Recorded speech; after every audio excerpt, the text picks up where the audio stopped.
7 dump trucks backed up a dirt road one Tuesday morning, their engines humming as they waited for a turn to unload.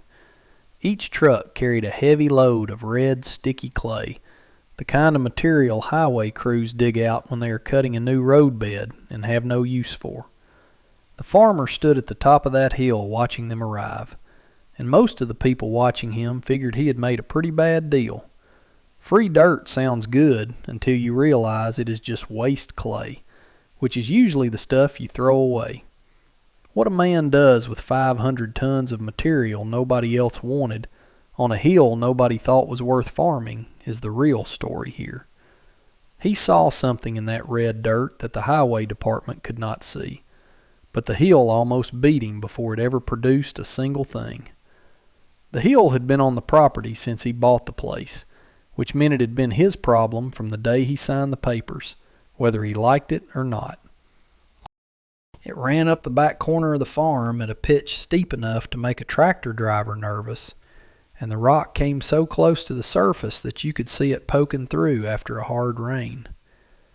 Whatever soil sat up there was maybe 4 or 6 inches deep before you hit hard pan or stone, which was not enough to hold moisture through a dry stretch or give roots anything worth finding.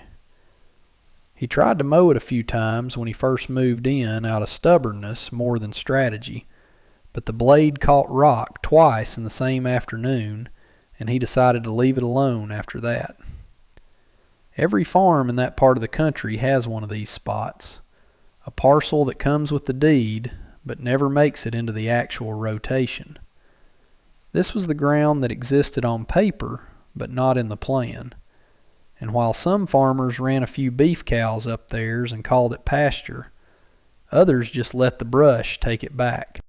A couple of his neighbors actually suggested he should just fence it off and let the deer have it, but he did not argue with them because there was not much point. He had noticed something about that hill that they had not paid attention to or did not think mattered. The face of it ran roughly southeast, so it caught the sun early in the morning and held it through the middle of the day before easing into shade by late afternoon. That is a very specific kind of exposure, and it is actually a good one, since plants on a southeast slope do not cook in the summer heat the way a south face can. They warm up early and get productive hours of light before the day gets brutal. The drainage was good too, and after a hard rain that hill shed water fast. Maybe even too fast, because there was not enough soil to hold any of it back.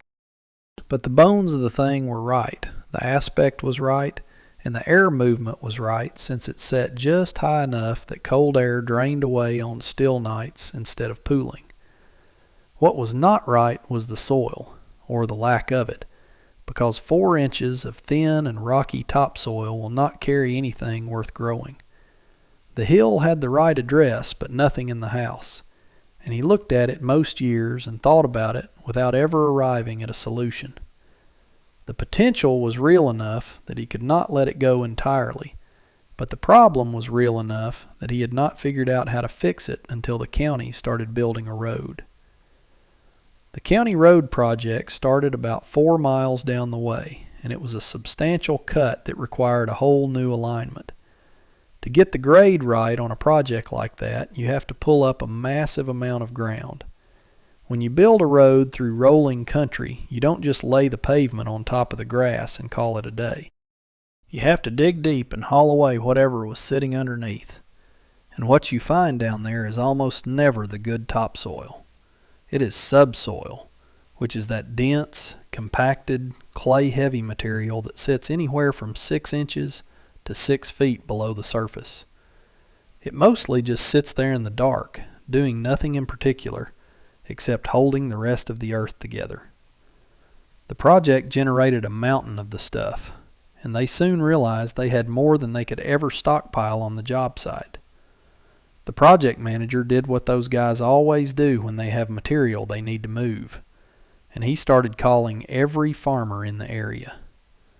His pitch was about as simple as it gets. He told them he had excavated subsoil that was clean and free of any contamination, and he offered to deliver it for free if they could take it in volume. Most of the farmers he called didn't even let him finish his sentence before they said no. They had all heard the free soil pitch before and knew it usually meant taking on someone else's headache. Clay subsoil has a reputation that is hard to argue with during a short phone call, and most men around here weren't interested in the trouble. Clay is famous for compacting and cracking under the sun. It sits wet and heavy in the spring, then turns into something like solid concrete by the time August rolls around. If you put that on ground you are trying to farm, you have created a drainage problem that might take you 10 years to fix. That is the common understanding of the material, and while it isn't entirely wrong, it is incomplete, which is a different thing altogether. The farmer got the call on a quiet weekday afternoon.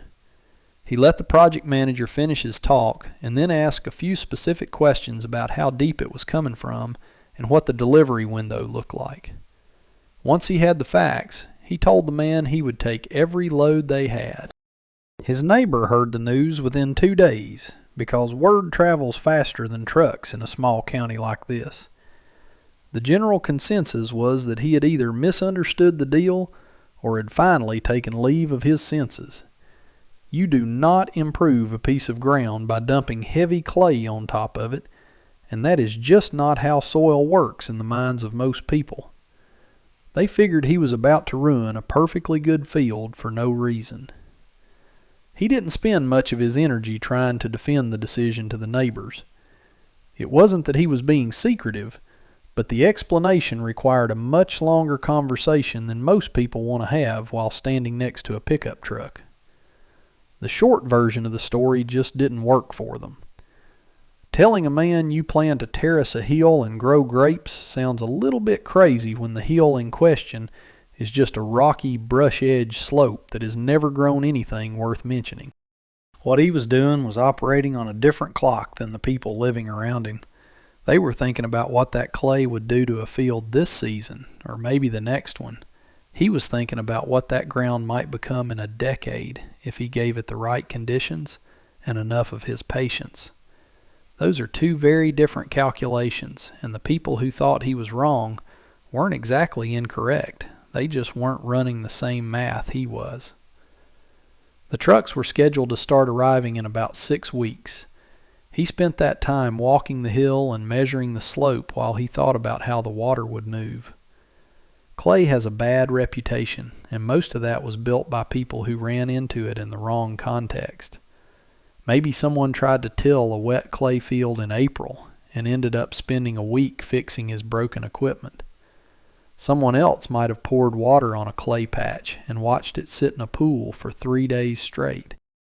Those experiences are real, and they tend to stick with a person, so they get passed around until the material itself becomes a synonym for a problem. But the real problem was never the clay itself. The problem was always the water, and more specifically, the farmer had to consider where that water was going to go. If you look at clay at the particle level, it is an extremely fine-grained mineral material with a structure that carries a tiny electrical charge. That charge is important because it attracts water molecules and holds onto them tight. It also attracts nutrient ions like calcium and magnesium and keeps them from washing away when a heavy rain moves through the soil. In a sandy soil, the water and the nutrients pass through far too fast, and the plant only has a tiny window to grab what it needs to survive. In a clay soil, both of those things stick around, and the reservoir stays full much longer. That is exactly why you find heavy clay in some of the most productive vineyard ground on the planet. There's a place in Bordeaux called Pomerol that sits on a clay and gravel plateau that most farmers would look at and walk away from. The Rhone Valley has sections of clay so dense that conventional wisdom says nothing should ever grow there. Even parts of Burgundy that command huge prices from buyers all over the world are sitting on limestone and clay subsoils that a road crew would haul away as trash. The wine world figured out a long time ago that stressed vines on difficult soil often produce better fruit than pampered vines on easy ground. The clay wasn't an obstacle to them, It was the whole point of the vineyard. Now, subsoil clay is a bit different from the clay you would find in the top few inches of a working field. It hasn't had decades of organic matter worked into it yet, so there is almost no biological activity happening inside. The microbes and the fungi and the earthworms that make a topsoil productive are mostly absent when you first dig that stuff up. It is dense and inert, and it certainly does not look like something you would ever want to plant a crop in. But the thing that people always overlook is that clay builds over time. Given enough years and the right conditions, that subsoil clay starts to open up as roots penetrate the surface and leave channels behind when they die. Organic material works its way down from the top, and the freeze-thaw cycles of winter crack the ground to create new pore space for air. Earthworms eventually find their way into it once there is something for them to eat, and their movement through the dirt changes the structure in ways that take years to develop but last for decades. It is not a fast process by any means, but it is a very real one. The farmer knew all of this partly from his reading, but mostly from watching one specific corner of his flat ground for 15 years. There was a low spot at the bottom of one of his fields where the clay content ran higher than the rest of the farm. You could see it clearly in the wet years because the water sat there longer, and you could see it in the dry years because the grass stayed green for 2 weeks after the rest of the ground gave up. In the middle of July, when the neighbors' fields were turning brown and the corn was rolling its leaves against the heat, that clay pocket was still feeding the crop. He had never done anything special to that spot or paid it much attention, but it performed because the clay was doing its job when drainage wasn't an issue. That low corner was the proof he had been gathering without even meaning to.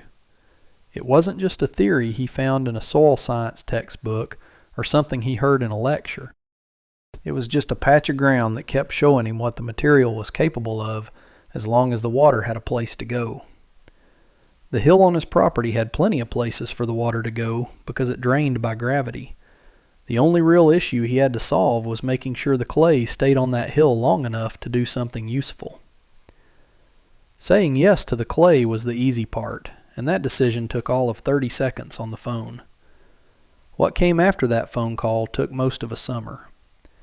The fundamental problem with putting soil on a slope is that slopes don't like to hold still, because water always moves downhill and the soil follows right behind it.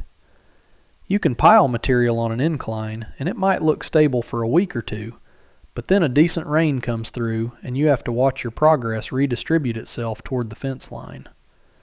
If you want soil to stay on a hill, you have to reshape the hill first by cutting into it and building level benches. You stack them one above the other, making each one wide enough to do something useful, and backing them with a wall of compacted material that gives the whole thing somewhere to lean. That is terracing, and the practice is older than most of the farming methods people consider traditional today. Hillside civilizations figured this out thousands of years ago because they had no other choice, and he was arriving at the same conclusion for the same reason. He rented a dozer for the first week and spent 2 days just reading the hill before he moved any dirt. He spent those hours walking the ground, marking it with stakes, and tracing exactly where the water would want to go when the clouds opened up.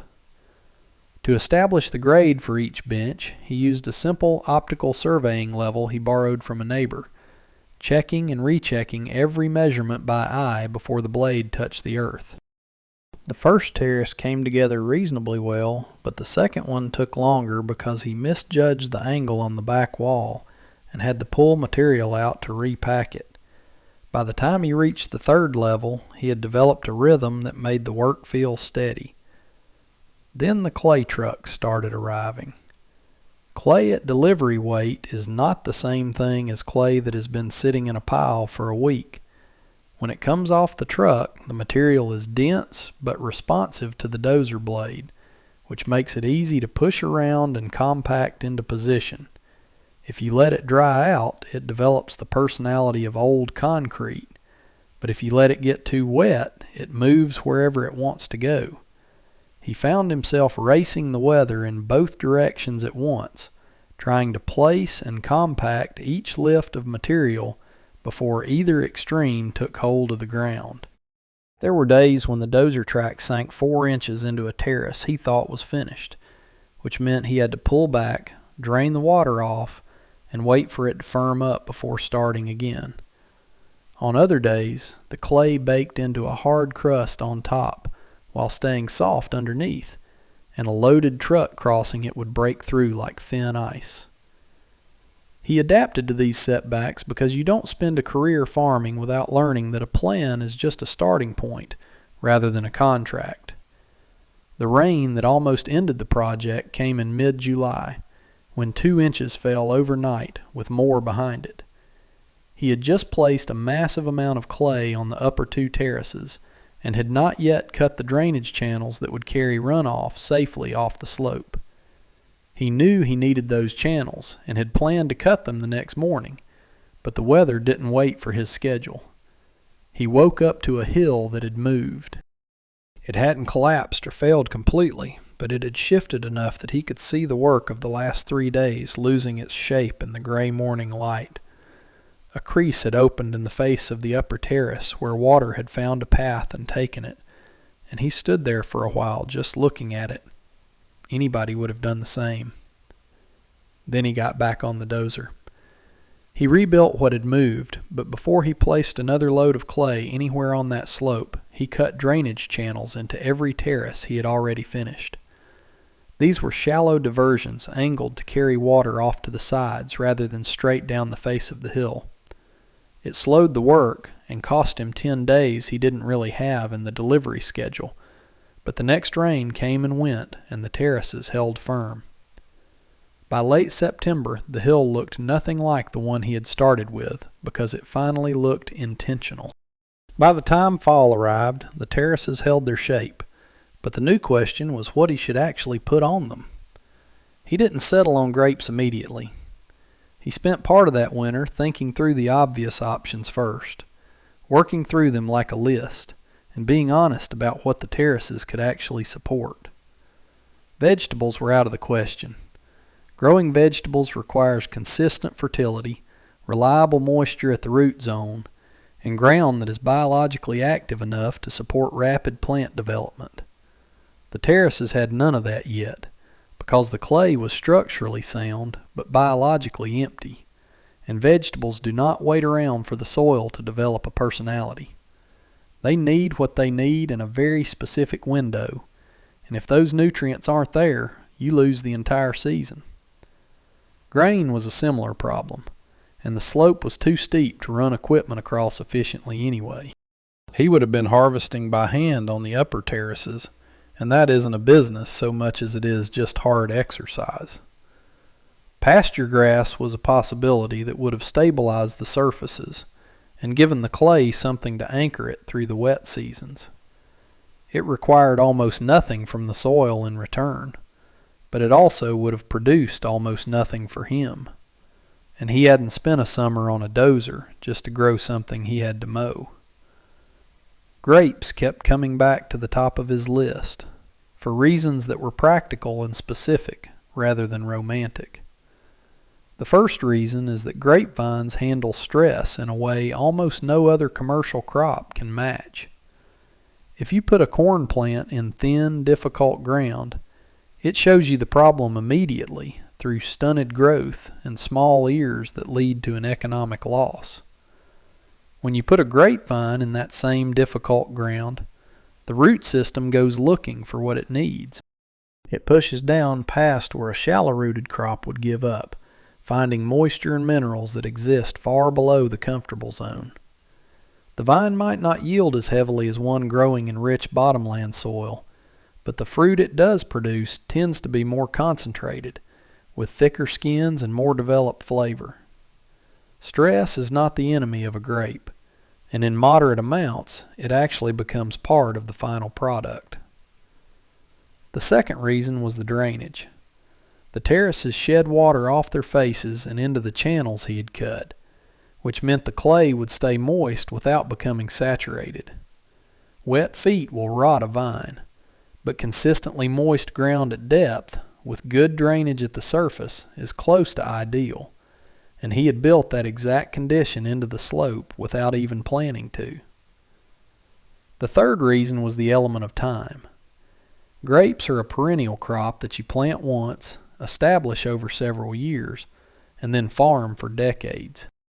That long time horizon matched the nature of the terraces themselves, as both were long-term investments that wouldn't pay off quickly, but would keep paying for a long time. Setting annual crops on ground that was still developing its biology would have meant fighting the soil every single season. By choosing a perennial, he ensured the crop and the soil could develop together and help each other along. He ordered cold hardy rootstock suited to the region, avoiding varieties like Cabernet or Pinot that required a climate he simply didn't have. He chose varieties bred for short growing seasons and hard winters, the kind of vines that don't need to be coddled to survive a February in the Midwest. During the first year, the vines sat in the ground and did almost nothing visible above the surface. They put out a few leaves and a little growth, but there was nothing there that would impress anyone walking by the field. In the second year, they pushed harder and some clusters appeared, though it wasn't enough to harvest. This told him the vines were establishing roots rather than spending energy on fruit, which is exactly what a young vine should be doing. By the third year, the hill finally started to look like something. The clay didn't stay clay, and that is the hardest thing to explain to someone who thinks of soil as a fixed material with properties that never change. Soil is not a static object you buy in a bag, but rather a living process that evolves every single day. What happened on those terraces over the years that followed is about as clear an example of that transformation as you will ever find on a working farm. The first sign of life showed up in year 3 when the earthworms finally arrived. He had not introduced them or seeded the ground or done anything at all to encourage them, but they showed up because the conditions finally made sense for them to be there. Decomposing vine leaves were piling up on the surface, and the clay beneath was starting to hold just enough moisture to support a colony. You would turn over a shovel of terrace soil and find a network of worms working through material that just 2 years earlier had been as lifeless as a concrete parking lot. Every worm moving through that heavy clay left a tiny channel behind it, and those channels became the very places where air could enter and water could finally move deep into the earth instead of just pooling on top. The vine roots were doing that same work on a much larger scale and at a much greater depth. A grapevine root system will run deeper than most people expect if you give it enough time, and it does not create a shallow mat like the grass on your lawn. It builds a genuine architecture that can extend several feet down into the earth, branching out and following the path of least resistance through the heavy clay. When those roots die back at the end of a long season, they leave behind tubular voids that act like a map for the next generation. The following spring, new roots trace those exact same paths to go a little deeper each time. And that slow accumulation of effort eventually opens the clay up from the inside out. By year 5, he was taking soil samples from the terraces and comparing them to the original dirt he had saved from the first year of the project. He was not running any fancy laboratory analysis or sending bags off to a university, but was instead using the kind of field observations a farmer does with his hands. The surface of that clay had completely changed its texture, and it now crumbled in dry weather instead of cracking into those jagged, hard plates. It even smelled different, carrying that dark and earthy scent of productive soil that registers in your mind long before you can find the words to explain it. The organic matter percentage was climbing steadily from what had effectively been 0 when the trucks first arrived. It was not a fast or dramatic shift, but the leaf drop from the vines each fall was decomposing into the surface and getting worked in by the worms and the winter freeze-thaw cycles. The clay was becoming something entirely new that could hold biology and support it season after season.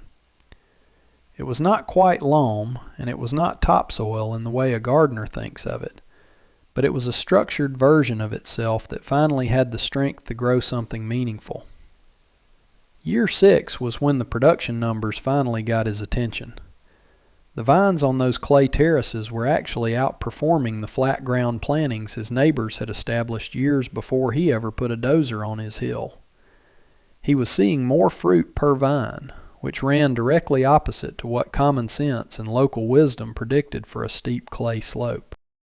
Most people thought new ground like this would struggle just to keep a vine alive, but the water retention of the clay was carrying the plants through dry summers that stressed the shallower roots on easier soil. The natural drainage of the slope kept the roots healthy during the wet springs, and the stress of the environment was just enough to concentrate the energy of the plant without killing it. The neighbors who had watched the clay trucks arrive with something close to pity were walking the terraces now and asking real questions. They ran their hands through the soil and looked at the vines the way a farmer looks at something that is doing much better than it has any right to do. He did not say much during those visits because he didn't have to. He just let the hill speak for itself. The clay itself was not the discovery, and it is important to say that plainly so the point does not get lost in the details of the farm. It is easy to walk away from this story thinking the lesson is about dirt or grapes or some specific combination of slope and drainage that produced a lucky result. The actual lesson is about your time horizon, and that is an uncomfortable truth because almost every system we live in is built around very short cycles. Agriculture and finance and even local government are all structured around a single crop year, or a quarterly report, or a budget period. The people running that road project were optimizing for a deadline and a disposal problem, while the farmers who turned down the clay were only thinking about next season's fertility.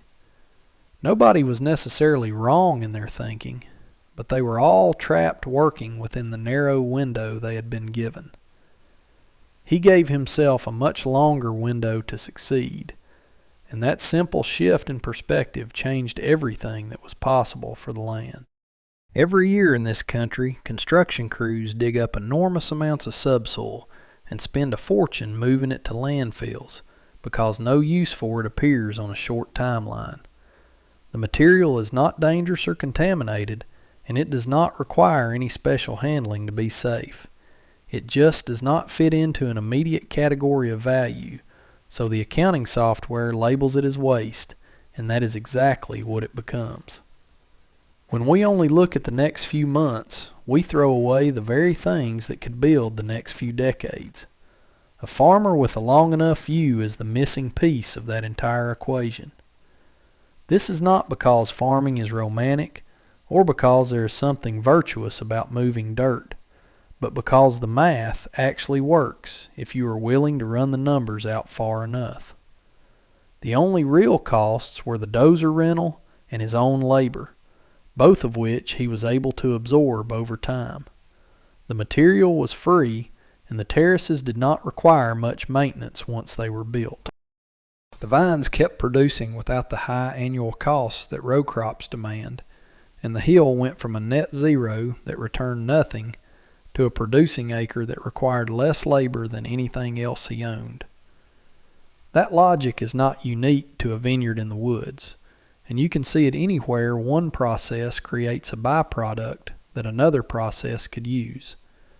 Sawmill waste can become a bed for mushrooms, and brewery grain can become feed for cattle if someone is willing to do the work of connecting them. The material does not change its nature, but the person paying attention to it changes their timeline. He is not a wealthy man because of this vineyard, and that was never the point of the story. The hill produces exactly what a single acre is capable of producing, which is a steady living, but certainly not a fortune. It produces consistently on ground that used to be worthless, and it does it using material that was headed for a hole in the ground. The improvement is real, even if it is not flashy, and the part you can replicate has nothing to do with grapes. It has to do with looking at something everyone else has called trash and asking if they are only saying that because they are in too much of a hurry to see the truth. That is a question anyone can ask if they are willing to sit still and listen for the answer. The dump trucks finished their work and moved on years ago, but that hill remains right where they left it, terraced and productive. Even in the heat of July, the clay holds on to moisture 2 feet below the surface, where the vine roots reach down to find it every single summer. Somewhere near your place, a road crew is probably digging up subsoil that nobody seems to want, while a hill on your farm or your neighbor's property sits there waiting for someone to figure it out. The real question is not whether you can connect those two things, but whether you are willing to think on a long enough timeline to actually try. If you want to hear more stories about farmers who find real value where everyone else stopped looking, hit the subscribe button, because we find a new one to share every week.